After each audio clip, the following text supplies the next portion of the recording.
عزیز دوستو، اگر ایک انسان بہت مہنگی گھڑی پہنتا ہے یا ایک انسان بہت سستی گھڑی پہنتا ہے تو دونوں کی گھڑیوں میں وقت سیم رہتا ہے۔ اگر کوئی انسان بہت مہنگی گاڑی میں سفر کرتا ہے یا کوئی انسان لوکل بس میں سفر کرتا ہے تو دونوں کی منزل سیم رہتی ہیں۔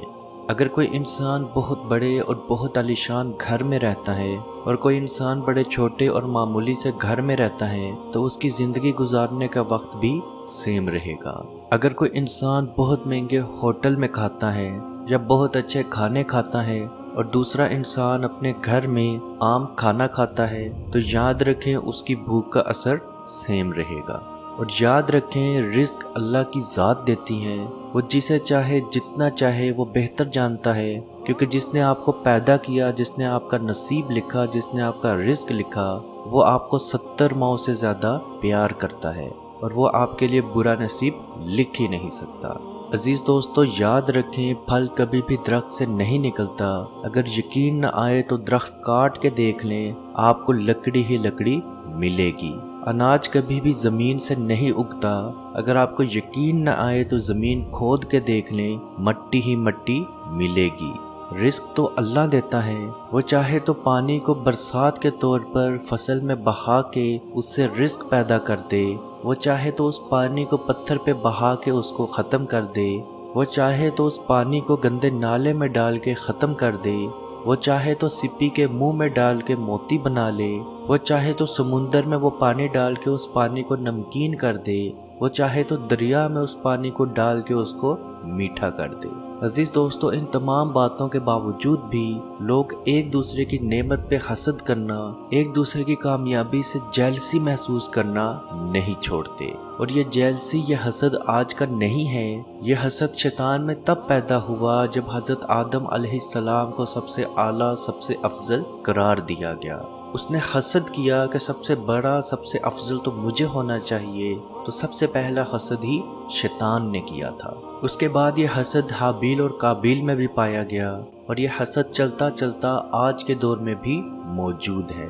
عزیز دوستو، بعض اوقات نظر بد بہت خطرناک شدت کی بھی لگتی ہے، یا بعض اوقات نظر بد ایک سے زیادہ انسان کی بھی لگ سکتی ہے، یعنی کہ ایک ساتھ ایک سے زیادہ انسانوں کی بھی نظر بد لگ سکتی ہے، اور ضروری نہیں کہ وہ تمام انسان ہی ہوں، اس میں بعض اوقات جنات بھی شامل ہو سکتے ہیں۔ کیونکہ بعض اوقات ہمارے بہن بھائیوں کا یہ میسج ہمیں آتا ہے کہ ہم اپنے نظر بد کا علاج تو کر رہے ہیں، لیکن یہ علاج بہت زیادہ سست اور بہت زیادہ سلو ہے۔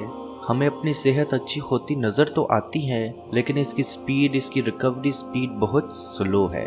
تو عزیز دوستو، آج جو ہم آپ کو عمل بتائیں گے، انشاءاللہ بحکم خدا آپ کی پرانی سے پرانی، آپ کی سخت سے سخت ترین نظر بد بھی مکمل طور پہ ختم ہو جائے گی۔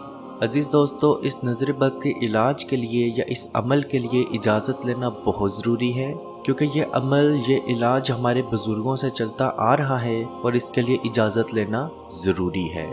بہت سارے لوگ یہ سوال کریں گے کہ اللہ کے کلام پڑھنے کے لیے کیسی اجازت؟ تو یاد رکھیں یہ اجازت اللہ کا کلام پڑھنے کے لیے نہیں ہے، بلکہ ایک پروسیجر کو فالو کرنے کے لیے ہے، جو آپ کو پروسیجر ہم پورا تفصیل سے بتائیں گے۔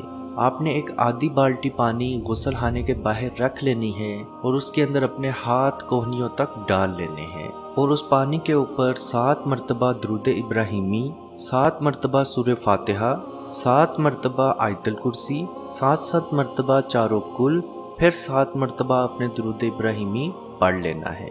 اس کے بعد آپ نے اس پانی کے ساتھ غسل کر لینا ہے۔ یاد رکھیں اس پانی کے اوپر آپ نے پھونک نہیں مارنی، بس اپنے ہاتھ اس پانی میں رکھ کے آپ نے کلام پڑھنے ہیں۔ ایک بار جیسے ہی آپ اس پانی سے نہائیں گے، جس طرح کا بیمار انسان واش روم کے اندر جائے گا اور جب وہ غسل کر کے باہر آئے گا تو وہ آدھے سے زیادہ صحت مند ہو چکا ہوگا۔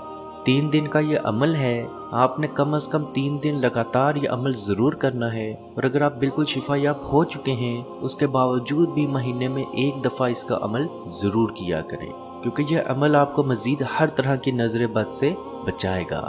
جہاں تک نظر بد کی نشانیوں کی بات ہے تو نظر بد کی بہت ساری نشانیاں تو موجود ہیں، لیکن ہم آپ کو چند سب سے اہم نشانیاں بتا دیتے ہیں۔ جسم پہ سرخ کلر کے نشان یا دانے نظر آنا، آنکھوں کے نیچے یکدم سے ہلکے پڑ جانا، چہرے کا اچانک سے پیلا ہو جانا، جسم پہ بغیر چوٹ کے نیل کے نشان لگنا، بغیر کسی وجہ کے جسم کا کانپنا یا کسی حصے کا ہلنا شروع ہو جانا، پیٹ میں کثرت سے پیٹ میں گیس بننا، بار بار جمائی آنا، رونے کا بار بار دل کرنا، دماغ پہ بہت زیادہ بوجھ محسوس ہونا، الٹی جیسا محسوس ہونا، پٹھوں کا اکڑ جانا، کھچ جانا یا بہت زیادہ درد محسوس ہونا۔ عزیز دوستو، یہ چند نشانیاں نظر بد کی ہیں، اور جب ہم نظر بد کی نشانیوں کی بات کرتے ہیں تو اس میں میڈیکل رپورٹس بالکل شامل ہیں۔ یعنی آپ کی میڈیکل رپورٹس تو بالکل کلیئر ہوں، اس کے باوجود بھی آپ میں اگر یہ سمٹمز موجود ہیں تو آپ سمجھیں کہ آپ پہ نظر بد کا اثر موجود ہے اور آپ کو علاج کی اشد ضرورت ہے۔ عزیز دوستو، اس چیز سے انکار کرنے والا بیوقوف ہی ہوگا کہ نظر بد اثر نہیں رکھتی، کیونکہ آپ صلی اللہ علیہ وآلہ وسلم کا فرمان ہے، اللہ کی قضاء و تقدیر کے بعد سب سے زیادہ اموات میری امت میں نظر بد کی وجہ سے ہوں گی۔ اللہ پاک سے دعا ہے کہ ہم سب کو اپنے حفظ و ایمان میں رکھے اور کشمیر کے بھائیوں پہ خصوصی رحم فرمائے اور ان کو آزادی کی نعمت عطا فرمائے۔ آمین۔ اللہ حافظ۔ یا رسول اللہ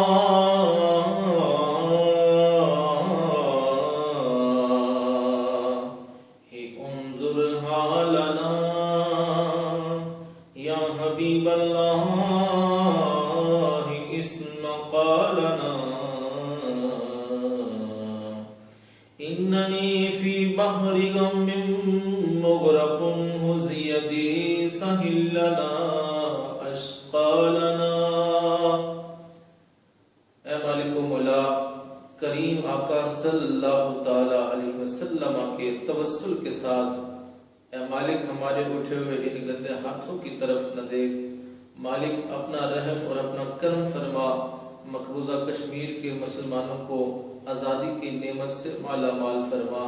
اے اللہ، اس حال کے اندر جب کہ ان پر ظلم و ستم ہو رہے ہیں، اس قدر ان پر مصائب اور آلام ہیں، اے مالک و مولا اس ماہ مقدس کی مقدس گھڑیوں کا صدقہ اے اللہ کشمیر کے مسلمانوں کو آزادی کی نعمت سے مالا مال فرما۔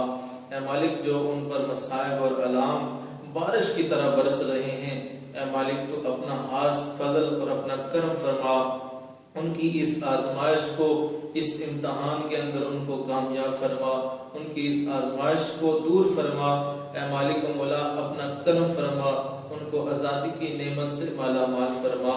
اے مالک ہم گناہگار سیاکار جو بھی ہیں تیرے محبوب کی امتی ہیں، تجھے تیرے نبی علیہ السلام کا اس کی محبوبیت کا واسطہ دے کر تجھ سے دعا مانگتے ہیں۔ اے مالک کشمیر کے مسلمانوں کو آزادی کی نعمت سے مالا مال فرما۔ اے مالک ملک پاکستان کو استحکام عطا فرما، ملک پاکستان کی سرحدوں کی خیر فرما، ملک پاکستان کی سرحدوں پر پہرا دینے والے نوجوانوں کو الہ العالمین ہمت اور حوصلہ عطا فرما۔ ملک پاکستان اور دنیا کے اندر اسلامی مملکت کے جتنے بھی حکمران ہیں، اے مالک ان کو شرم و حیا عطا فرما۔ اے مالک ان کو کفار کی آنکھوں میں آنکھیں ڈال کر بات کرنے کا حوصلہ اور ہمت عطا فرما۔ اے مالک و مولا اسلامی ملکوں کو اکٹھے ہو کر اے مالک و مولا کشمیر کی سلامتی کے لیے، حق حدرادیت کے لیے آواز اٹھانے کی توفیق عطا فرما۔ اللہم ربنا تقبل منا انکا انت السمیع العلیم وتب علینا یا مولانا انکا انت التواب الرحیم۔